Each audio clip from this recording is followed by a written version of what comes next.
Good morning, and welcome to this week's edition of Marquette in Motion. We're your hosts, Hallie Kilberg and Miranda Peters. Today is December 8th, and for the Catholics keeping track at home, today marks the Feast of the Immaculate Conception, commemorating Mary being conceived without original sin. And, without delay, let's begin today's show. In segment 2, Justina will be here discussing the upcoming elementary Christmas concert. And after that, Jeb and Garrett will be here with the sports report. To start off segment 3, Luke will be here with his senior interview. And to end the show, Macy and Amy will be looking ahead. No need to look ahead right now, as today marks the Feast of the Immaculate Conception. A holy day of obligation, the Immaculate Conception can sometimes be misunderstood. It is not remembering the day in which Jesus was conceived in Mary's womb, but instead remembering when Mary was conceived in St. Anne's womb. And why is this so important? Well, we believe Mary was conceived free from original sin and, as many of you may know, would one day give birth to baby Jesus. And that celebration is a mere 17 days away. That gives you barely 2 weeks to get all of your Christmas shopping done. To help your cause, St. Joseph's Church is hosting a Christmas fair today and tomorrow. The fair will take place this afternoon from 3 to 6 and again tomorrow from 8 until noon. The fair will be held in Kiefer Hall. At the fair, you can find items such as Marquette Catholic and Bellevue Comet stadium seats, a Christmas wreath, a nativity set, a time iron and blow dryer, Hawkeye blankets, one that's even crocheted, a wooden footstool, canned beef, and a bracelet and gift certificate to Dolan Jewelers, just to name a few. At the fair, in addition to the silent auction items, there will also be a raffle, a bake sale, various kids' activities, and St. Nick will be there as well. So remember the Christmas fair tonight and tomorrow at St. Joseph's Parish, right here in Bellevue. And to keep the parish fun going, the youth of St. Donatus and St. Catherine parishes will also be partaking in some Christmas fun this weekend, as they will be hosting a cookie walk tomorrow morning in St. Donatus after the 8 a.m. Mass. All of the proceeds raised will be used to help defray the cost of NCYC, the National Catholic Youth Conference, for 8 of their young parishioners who will be attending. And, in the spirit of the cookie walk, let's see if you're a smart cookie and can answer any of these Christmas questions. All right. According to the Bible, what animals were present at Jesus' birth? Next question is, true or false? Mary and Joseph followed a star to Bethlehem. And our third question, what 2 Gospels do not tell the story of Jesus' birth? And now, listeners, get out your red pen to correct. We're going to go over the answers. All right, the first question, according to the Bible, what animals were present at Jesus' birth, is actually kind of a trick question. The Bible never mentions any animals at Jesus' birth in the stable. Although he was born in a manger, so there is a good chance that some animals could have been there. But the Bible doesn't say there were any there, Miranda. Second question is, true or false? Mary and Joseph followed a star to Bethlehem. This is false. Mary and Joseph were actually going to Bethlehem because of the census. All right, and now the last one, what 2 Gospels didn't tell the story of Jesus' birth? That would be Mark and John. Thanks for playing along, and don't go away. We still have 2 more segments of Marquette in Motion. After the break. Welcome back to Marquette in Motion. Here now is Justina Dellinger discussing the upcoming elementary Christmas concert. On Monday evening, December 10th, Marquette's preschool through 5th grade students will be performing their Christmas concert. The concert will be held in the MEC and will begin at 6:30. Preschoolers will open the show with holiday favorites like Jingle Bells, I Ain't Getting Nothing for Christmas, Santa Claus is Coming to Town, and Happy Birthday, Jesus. Next up will be the elementary singers. The theme for the elementary portion of the concert is Preparing Our Hearts for Jesus. The kindergartners and first graders will be singing the Advent Candle song, O Come Little Children, and Away in a Manger. Here's a little sneak peek of those melodies. Light the Advent candle one, now the waiting has begun. We have started on our way, time to think of Christmas Day. Candle, candle burning bright, shining in the cold winter night. Candle, candle burning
boys and girls. Students in grades 2nd, 3rd, and 4th will be singing the hymns Stay Awake, Prepare the Way, O Zion, and Soon and Very Soon. Finally, the 5th graders will share the carols Keep Your Lamps Trimmed and Burning, Bring a Torch, and Mary Did You Know. Consider coming to the MEC Monday evening to celebrate the season of Advent in song as we await the birth of our Savior.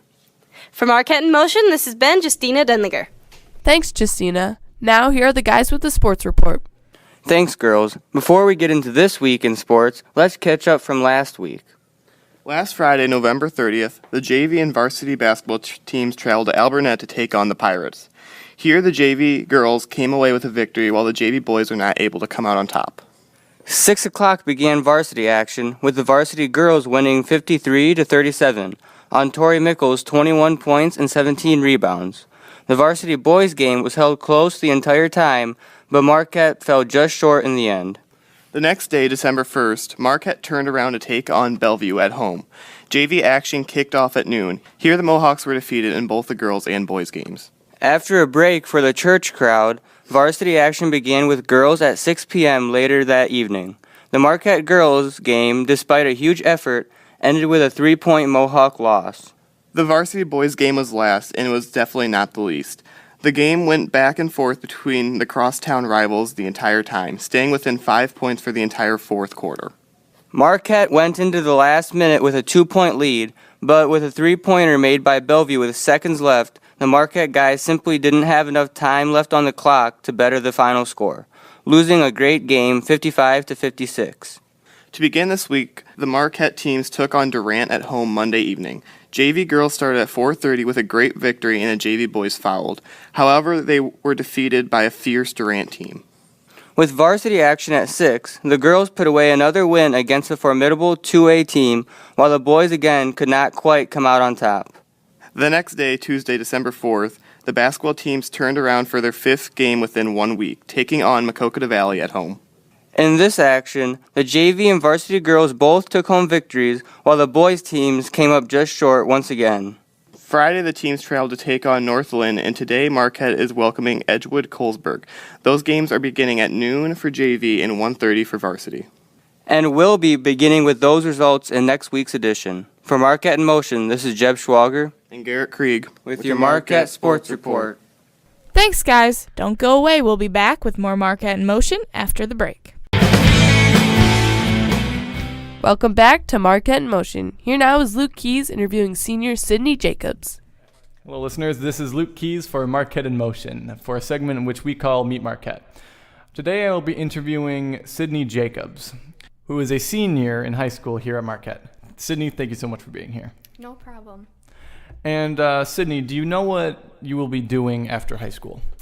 Right now am planning on either going to Coe College in Cedar Rapids or St. Ambrose in Davenport, Iowa. And if I go to either of them, I plan on going into nursing. Okay, so what makes you want to go into nursing?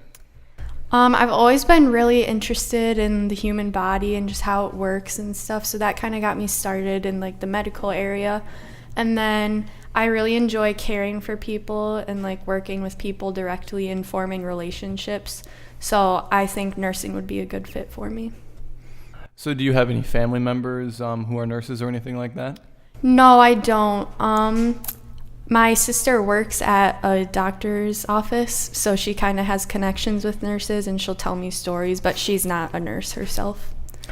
So now I know there are multiple different fields of nursing. My cousin is a pediatric nurse. She helps with newborn babies. Is there a specific job you want to go into, or would you just want to be a general nurse? Well, when I first graduate, I would like to be a travel nurse and go to different areas of the United States as a nurse. But after that, when I settle down somewhere, I would like to be either a pediatric nurse or a labor and delivery nurse.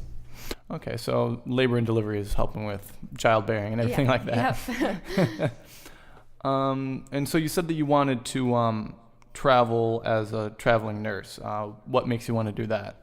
I love traveling, and my mom does too. And so ever since I was little, we've always gone on family vacations everywhere. And I just love like seeing new places and meeting new people and just going to different areas other than Iowa because there's so much to see out there. So I just want to go to a lot of places in the world, and I feel like making a living as a nurse while traveling would be an awesome setup. Now, would you ever want to go out of country, like go maybe to, I don't know, like Haiti or a third world developing country? Would you ever want to do that and be a nurse there for a while? I'm not sure about that, but I do know that in college I want to study abroad. So just probably go to Europe because I love Europe. Well, I've never been there, but I love the thought of going to Europe. So I would love to study abroad there while I'm in college. Okay. Well, thank you very much. I think that's about all the questions I have for you. No problem. Thank you. And thank you, listeners, for joining us once again on this segment in which we call Meet Marquette. This is your host, Luke Keys, signing off. Thanks, Luke. And now here are Macy and Amy looking ahead. On Monday, December 10th, preschool through 5th grade is having a music concert starting at 6:30 in the MEC.